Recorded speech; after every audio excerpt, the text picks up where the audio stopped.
datang ke hadirat-Mu Tuhan. Kami mau Tuhan mengerti segala rencana-Mu Tuhan.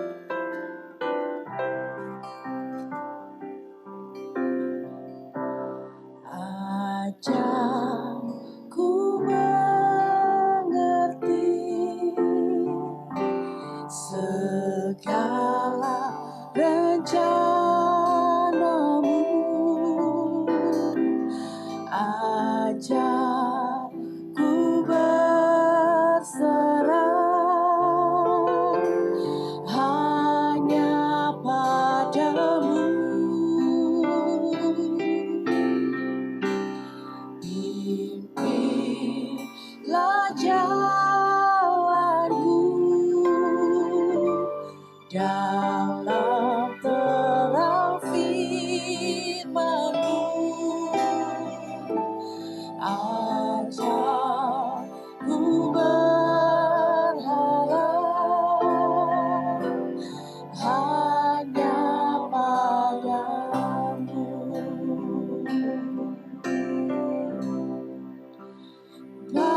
Bapakku, ajar segala rancangan-Mu. Tuhanku, heran perbuatan-Mu. Engkau sanggup mengadakan segala yang ku perlukan, menurut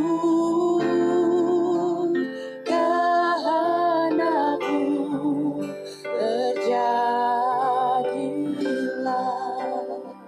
Ajar ku mengerti, ajar ku mengerti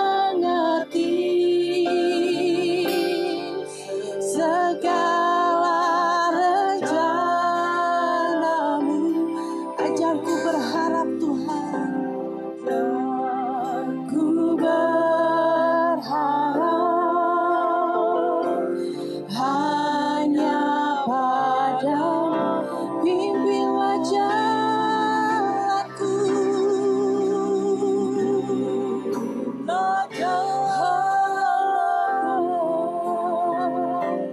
dalam terang firman-Mu.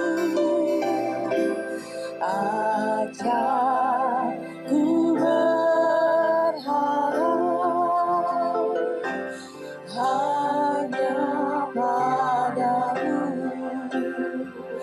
Ajar ku berharap, ajar ku mengerti rencana-Mu Tuhan. Kau sungguh ajaib perbuatan-Mu. Ku mau mengerti rencana-Mu. Ku mau berharap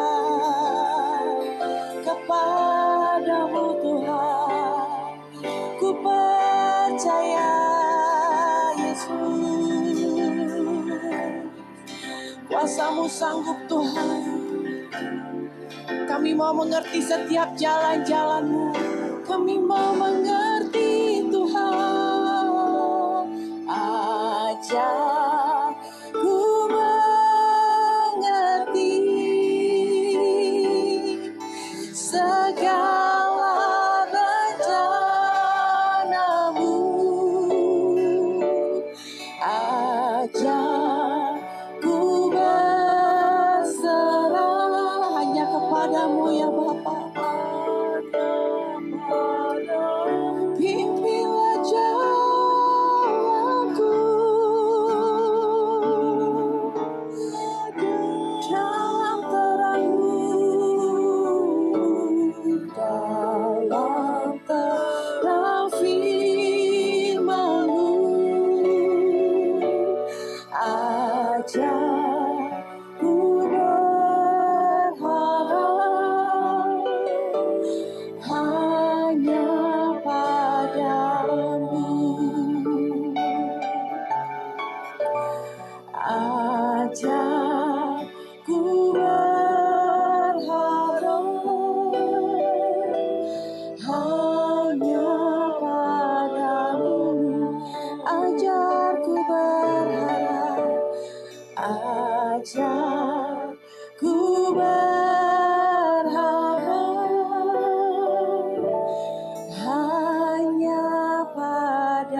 Shalom, jemaat Aballah Bali yang dikasihi Tuhan. Saya percaya bahwa kasih dan kuasa Tuhan senantiasa menyertai kita.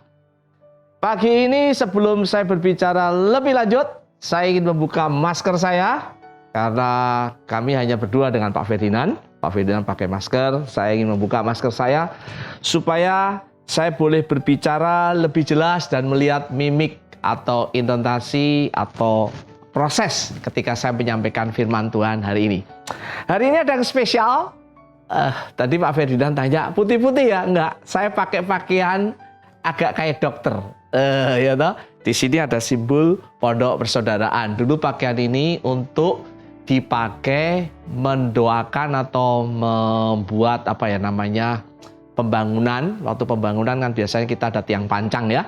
Kita gunakan seragam ini. Seragam ini sebenarnya seragam itu, tapi kayak seragam dokter. Di sini ada Pondok Persaudaraan, adalah kita ini membangun hamba dalam kasih persaudaraan atau hamba dalam kasih Kristus. Dulunya dengan proses itulah nilai kita. Nah, Bapak Ibu Saudara sekalian, kenapa saya pakai pakaian dokter ini?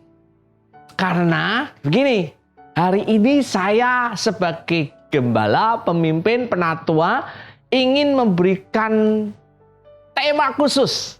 Temanya apa? 3 penyakit rohani yang mematikan pada masa pandemi ini. Nah, ini kan 3 penyakit kayaknya dan dokter. Nah, makanya saya pakai pakaian kayak dokter walaupun bukan dokter. Boleh dikatakan dokter rohani ya Pak Ferdinand ya. Nah, kenapa saya kasih 3 penyakit yang mematikan pada masa pandemi ini? Karena memang ada penyakit rohani. Nah, hari ini kalau kita berbicara penyakit, sebenarnya penyakit yang mematikan pada masa pandemi ini bukan hanya COVID-19. Memang karena ini disebut pandemi. Kalau saya lihat di Indonesia, ada 5 penyakit yang mematikan. Stroke, jantung koroner, kemudian gula, diabetes mellitus, TBC, dan hipertensi. Itu penyakit jasmani yang mematikan. Tapi banyak orang konsen dengan penyakit itu. Konsen, saya diduga kolesterol, takutnya nanti kena jantung. Makanya setiap bulan saya dengan usia 58 ini mesti kontrol. Daripada nanti dokter cariin saya cariin dokter. Istri saya kena hipertensi turunan. Mungkin dia tidak tiap bulan, mungkin 3-4 bulan sekali atau setengah tahun sekali kontrol. Kita banyak di dunia ini, banyak orang, bahkan menurut survei, hari ini investasi terbesar atau orang kaya bukan karena digital saja, bukan karena bisnis, tapi bisnis apa? Tapi bisnis yang mereka katakanlah bisnis tentang obat-obatan. Nah, penyakit kaitan dengan kedokteran, isu kesehatan memang hari ini sedang kita bicarakan. Nah, hari ini izinkan saya berbicara dengan penyakit yang mematikan ini. Dalam menghadapi penyakit kronis rohani ini, 3 penyakit kronis rohani ini, saya ingin menghadapi dengan cara terapi yang disebut dengan misi, visi, value driven. Dalam bahasa Inggris nih, mission, vision, and value driven. Adalah kita menghadapi dengan dorongan yang berpusat kepada misi, dengan visi, dan nilai-nilai yang kita punyai. Dalam konteks tentu Jemaat Aballah Bali. Kita tahu bahwa kita punya misi, visi, yaitu menjadi murid Kristus melalui komunitas sejati yang memancarkan gerakan kasih Bapa Surgawi untuk menghadirkan kerajaan Allah dalam setiap bidang kehidupan. Dan kita punya nilai adalah hamba dalam kasih Kristus. Dulu nilainya lah hamba dalam kasih persaudaraan. Makanya tidak heran di sini dikatakan Pondok Persaudaraan. Bapak Ibu, kita ada 3 kata kunci, yaitu kita menjadi murid, kita hidup di dalam komunitas, kita mempunyai misi untuk mendatangkan kerajaan Allah. Fokus kita mendatangkan kerajaan Allah. Nah, dalam hal ini kita akan menghadapi proses penyakit itu. Kita juga diingatkan bahwa hari-hari ini kita sedang masuk pada suatu permulaan baru. Setiap Senin saya berkata, salam permulaan baru. Kenapa? Karena kita sedang masuk pada suatu era baru. Kita masuk masa-masa sesuatu yang serba baru. Lebih baik. Yesaya mengatakan, lihat aku hendak membuat sesuatu yang baru yang sedang yang sekarang sudah tumbuh, yang sedang tumbuh di antara kita. Belumkah kamu mengetahui? Yesaya 43 ayat 19. Permulaan baru apa sih? Saya selalu mengatakan, kita dikembalikan pada gaya hidup jemaat yang Allah mau. Kita mengambil dalam konteks Kisah Rasul 2:42. Kita belajar pola hidup jemaat mula-mula. Nah, berkaitan dengan proses itulah saya ingin membahas bagaimana kita bisa melihat penyakit kronis ini. Apa ketiga penyakit kronis yang sedang kita hadapi di masa pandemi? Jemaat yang dikasihi Tuhan, kalau kita tidak hati-hati, penyakit ini bisa ada di tengah-tengah situasi pandemi yang sudah berjalan lebih dari 1,5 tahun atau 18 bulan ini.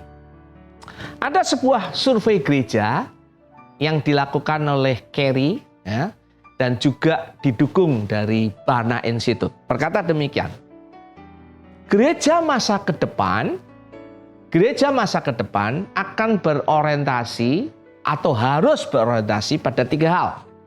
Gereja harus mempunyai pelayanan digital. Itu betul.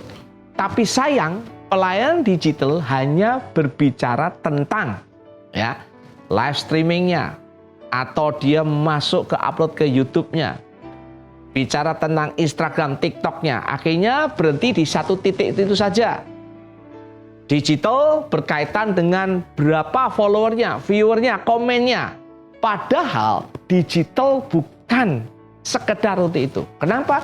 Digital bukan tujuannya. Orang memakai pelayanan digital seharusnya adalah sarana untuk membangun connect dengan yang lainnya, mempunyai hubungan dengan yang lainnya. Karena situasi pandemi, digital menjadi alat yang efektif. Sayang katanya survei ini, pelayanan digital di gereja naik luar biasa, investasi besar-besaran, tetapi gereja kurang memaksimalkan pelayanan digital ini.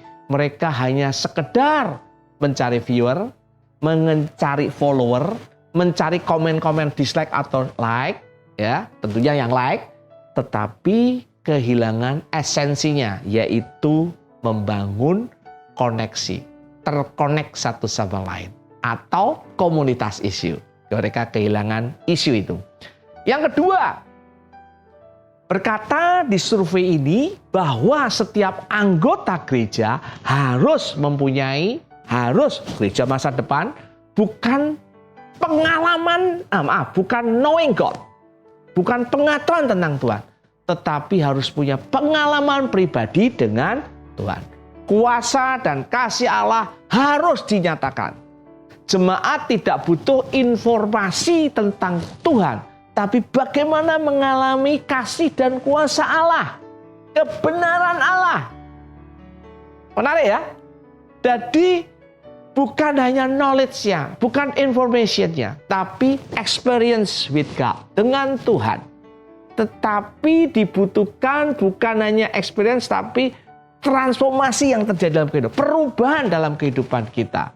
Yang ketiga dikatakan, gereja masa mendatang itu bukan gereja yang mari datang ke kami, mari datang ke gereja hari Minggu.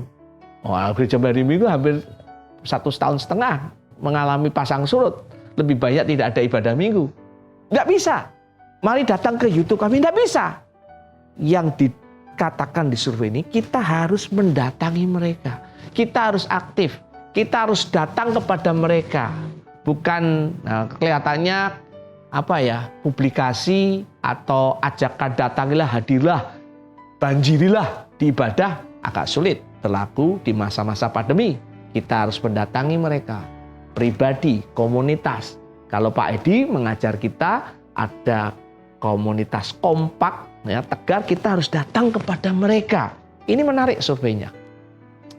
Bapak, Ibu, Saudara sekalian, kalau kita melihat survei ini, kita tahu ini betul-betul proses yang Tuhan ingin kita betul-betul menyadari. Kita tahu Tuhan sedang membuat suatu perubahan di gereja dalam arti sesungguhnya, bukan gedungnya, tapi pribadinya. Pak Mita, kalau gereja nggak mau berubah, bisa nggak? Bisa. Nggak apa-apa, nggak apa-apa. Gereja itu miliknya Tuhan, tapi tidak maksimal. Jemaat Apollo Bali, kita mau maksimal dalam menghadapi masa era pandemi ini, new era ini, permulaan baru. Karena itu kita mau melihat apa yang menjadi halangan, penyakit rohani apa yang sedang kita alami. 3 minggu yang lalu, saya membagikan dengan tema bertekun. Bertekun untuk apa? Bertekun dalam pengajaran rasul-rasul dan dalam persekutuan, dan mereka selalu berkumpul untuk memecahkan roti dan berdoa. Itu saya ambil Kisah Rasul 2:42. Bertekun dalam 4 hal. Saya tidak perlu mengulang. Tapi saya akan membahas ini menjadi resep untuk menghadapi penyakit kronis yang akan saya akan ceritakan.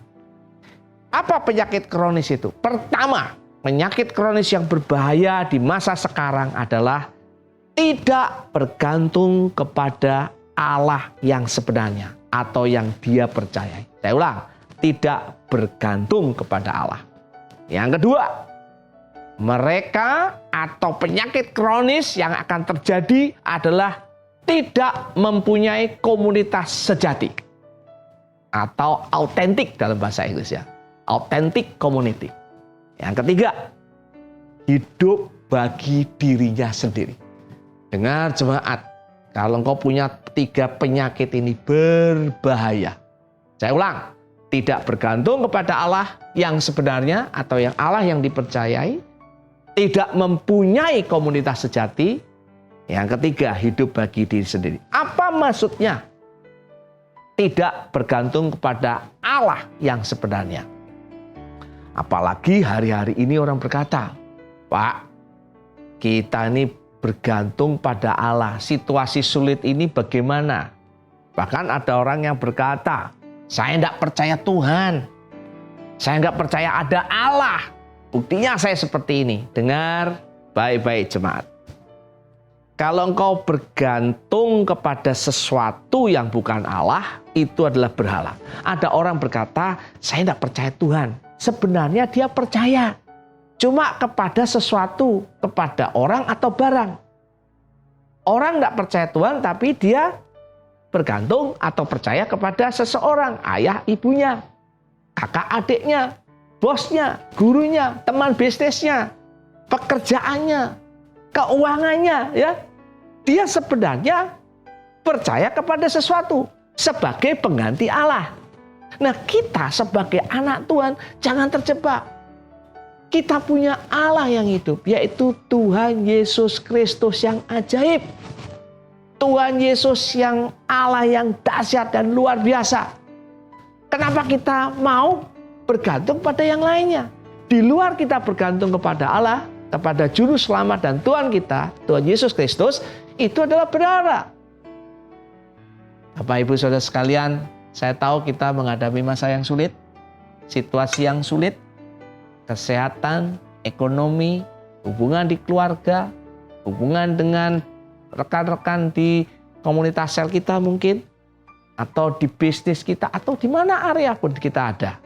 Saya mengerti, sulit hari-hari, namanya pandemi. Tapi saya ingin mengingatkan, jangan pernah punya hati tidak berharap bergantung pada Allah. Jangan tidak punya pengharapan pada Allahmu.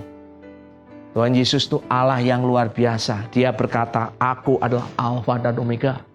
Aku jalan kebenaran dan hidup. Ya, akulah kebangkitan dan hidup. Aku datang ke dunia. Aku berjanji akan datang ke dunia lagi. Loh, tidak ada orang yang berani berjanji ya. Dia mati, dibangkitan, dia janji akan datang lagi. Tidak ada seorang tokoh di dunia berani ngomong demikian. Kecuali Tuhan Yesus. Untuk menunjukkan dia Allah yang luar biasa. Dia menunjukkan pencipta langit dan bumi. Saran saya, bergantung pada Allahmu. Penyakit berbahaya adalah tidak bergantung pada Allah. Artinya engkau bergantung kepada sesuatu yang bukan Allah. Artinya engkau bergantung pada berhala. Catatan di Alkitab mengatakan, orang yang bergantung pada berhala, orang yang bergantung pada ilah, justru dia akan mendapatkan kutuk sebagai ganti berkat. Dia akan mendapatkan kesialan sebagai ganti keberuntungan. Dia akan menekan celah hina sebagai ganti kemuliaan. Itu Alkitab berkata. Penyakit yang kedua saya sebut dengan tidak mempunyai komunitas sejati. Hari-hari ini orang mengalami yang namanya kesendirian atau loneliness. Itu penyakit yang mengerikan. Pada masa ini kita mungkin berfokus dengan situasi kita, kondisi kita, sehingga kita merasa sendiri atau ditinggalkan. Mungkin ditinggalkan oleh keluarganya, ditinggalkan oleh teman komunitas, teman pemuritan, oleh jemaat. Dengar. Jangan pernah meninggalkan komunitas. Tetap tinggal di komunitas. Cari komunitas. Engkau bisa di tempat yang ramai. Engkau bisa ada di tempat orang banyak. Engkau mungkin ada di komunitas sel. Tetapi engkau tetap sendiri. Kenapa?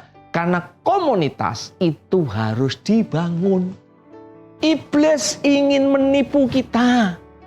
Menipu kita untuk hidup sendiri. Ya. Sendiri.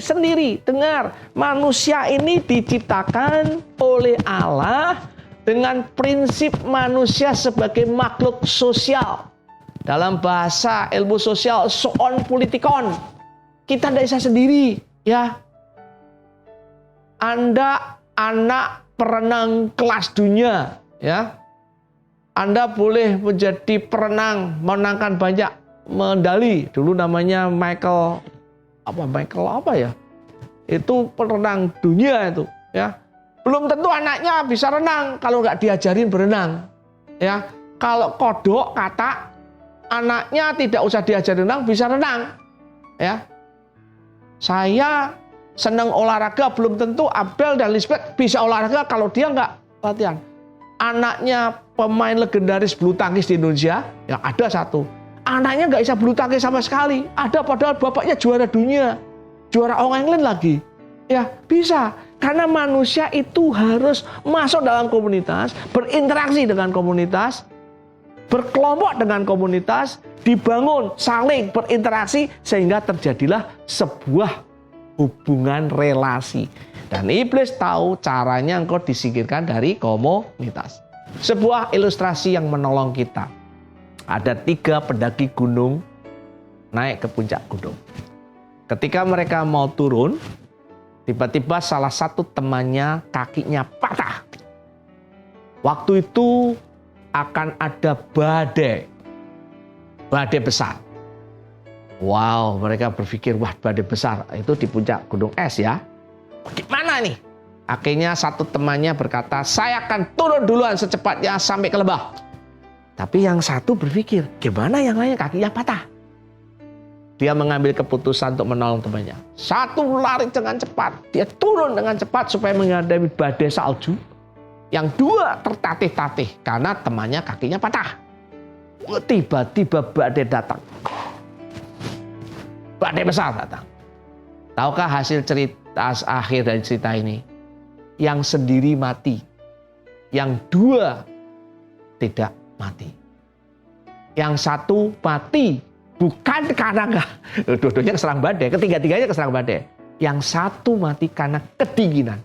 Yang 2 ketika mereka saling menolong, mereka saling mendorong satu sama lain, mereka saling membantu ya. Terusnya yang satu dibantu, lebih banyak dibantu. Ketika dalam kondisi tidak seimbang salingnya tadi itu, mereka ternyata saling memberi panas, saling memberikan energi panas. Akibatnya 2 pendaki itu tidak mati atau meninggal. Selamat. Karena tinggal dalam sebuah proses komunitas. Tahukah Bapak Ibu Saudara sekalian? Ini proses yang sangat penting dalam kehidupan kita. Penyakit ketiga yang mematikan adalah hidup bagi diri sendiri. Kita mungkin berkata, Pak, saya ini sudah susah. Problem saya aja banyak. Saya mesti menolong diri saya sendiri. Lalu kalau bisa saya tolong keluarga saya atau lingkungan saya. Hidup ini sudah susah, apalagi masa pandemi. Dengar baik-baik, kalau engkau punya prinsip seperti itu, engkau melanggar atau engkau tidak sesuai dengan prinsip kerajaan Allah. Ingat, kita punya pendekatan yang tadi saya sebut, mission, vision, and value driven. Pendekatan berpusat pada misi, visi, dan nilai-nilai yang kita percayai. Nilai-nilai kita mendatangkan kerajaan Allah. Dengar baik-baik jemaat yang dikasih Tuhan. Setiap kita didesain untuk mendatangkan kerajaan Allah. Adan dan Hawa ketika mereka dalam gambar dan rupa Allah, gambar dalam kesempurnaan Allah sebagai makhluk ciptaan Allah yang sempurna, mereka didesain untuk menjadi berkat buat yang lainnya. Mereka didesain Allah supaya mereka be fruitful and multiplied. Mereka disuruh menata Taman Eden supaya menjadi berkat buat yang lainnya. Abraham dipanggil Tuhan untuk menjadi berkat buat bangsa-bangsa. Setiap kita dipanggil untuk itu. Jadikanlah semua bangsa muridku adalah tanda kita menjadi berkat buat orang lain. Itu desain kerajaan Allah untuk kita. Jangan melawan desain Allah yang sudah Tuhan mau. Karena itu kita diingatkan. Kenapa kita mesti hidup bagi Allah? Pertama, bagi komunitas kita. Baik itu keluarga, komsel, jemaat, atau masyarakat. Karena itu adalah Tuhan yang mau dalam kehidupan kita. Cerita tentang 3 pendaki tadi bukan hanya komunitas saja. Mereka belajar hidup berbagi buat orang lain. Yang berpikir bahwa dia hidup bagi diri sendiri justru mati karena kedinginan. Dengar baik-baik. 3 penyakit ini bisa mengintimidasi hidupmu. Kalau engkau hidup buat dirimu sendiri, saya jamin, Alkitab jamin, tidak akan menolong apapun dalam hidupmu. Justru orang yang egois akan mati lebih dulu. Kematian awal, bukan kematian secara usia, kematian secara hidup maksimal. Kematian untuk dia bisa menjadi berkat untuk hidupnya sendiri, keluarga, komunitas, jemaat, masyarakat, bahkan bagi bangsa-bangsa atau suku bangsa. Itu tertulis. Ya. Nah, saya ingin menutup dengan demikian. Mari kita kembalikan dengan Kisah Rasul 2, ya, 42. Dikatakan apa? Mereka bertekun dalam pengajaran rasul-rasul dan dalam persekutuan, dan mereka selalu berkumpul untuk memecahkan roti dan berdoa. Apa kaitannya penyakit tadi, Pak, dengan ini? Apa kaitannya pepeta? Dengar baik-baik jemaat. Penyakit ini memang adalah penyakit kalau kita tidak hidup di dalam kehidupan bertekun. Penyakit ini sesuai dengan apa yang disampaikan oleh survei Pak Kerry dan teman-teman dari Josh Bana, ya, dari Bana Institute. Kenapa? Karena kalau kita tidak bergantung kepada Allah, yang sebenarnya Tuhan Yesus Kristus, kita tidak bergantung kepada kebenaran firman Allah. Ketika kita punya hubungan dengan Allah, hubungan kasih dan kuasa Allah nyata, kita mengalami kebenaran Allah, kita bergantung pada Allah. Ketika kita bergantung pada diri sendiri, kebenaranmu yang kau percayai. Betul tak? Kau bergantung pada orang lain. Kita sedang tidak bergantung pada Allah melalui kebenaran firman dan kehidupan doa. Kamu tidak pernah doa kok. Kamu tidak pernah baca firman kok. Makanya kau bergantung pada dirimu sendiri. Makanya engkau tidak bergantung pada Allah. Dan ingat, ketika kita tidak bergantung pada Allah, pasti ada yang menjadi tempat gantungan kita, yaitu berhala namanya. Oke? Yang kedua, kalau kita tidak punya komunitas, kita tidak hidup di dalam bertekun dalam persekutuan. Kita kehilangan persekutuan. Persekutuanmu dengan sesama. Persekutuanmu dengan orang-orang percaya. Persekutuanmu dengan keluargamu. Persekutuanmu dengan kelompok mentoringmu, dengan komselmu. Karena engkau tidak punya komunitas. Saya ingin mengatakan penyakit yang mengerikan, selain tadi penyakit fisik, ya, fisik tadi 5, ada diabetes, ada TBC, ya, jantung dan sebagainya. Dengar baik-baik. Penyakit mengerikan adalah penyakit kesendirian. Kalau engkau hari ini merasa sendiri, Kalau engkau merasa hidupmu tidak ada orang yang dekat dengan, itu adalah tanda bahwa kita mungkin sedang mengalami salah satu dari 3 penyakit kronis. Yang terakhir, hidup bagi diri sendiri adalah hidup yang penuh kemalangan. Kenapa? Hidup kita ditentukan untuk menjadi berkat. Adam dan Hawa punya visi misi. Kenapa kita punya panggilan? Kita mencari panggilan hidup kita. Kita punya panggilan kedua. Kali ini kita banyak diajar tentang mission statement. Diajar dengan banyak hal. Karena kita punya tujuan. Tuhan Yesus punya tujuan menyelamatkan. Dan luar biasa keren. Tujuannya bukan cari kekayaan. Mati di kayu salib. Wih, makanya kita perlu memecahkan roti. Supaya kita ingat Tuhan Yesus itu Raja segala raja. Tuhan pencipta langit dan bumi. Tujuannya kelihatannya kok gak enak banget. Mati di kayu salib gitu loh. Mengerikan loh saudara. Ya mungkin bukan tujuannya. Caranya mati di kayu salib kali ya. Saudara bisa bayangkan loh, Allah pencipta langit dan bumi mati di kayu salib.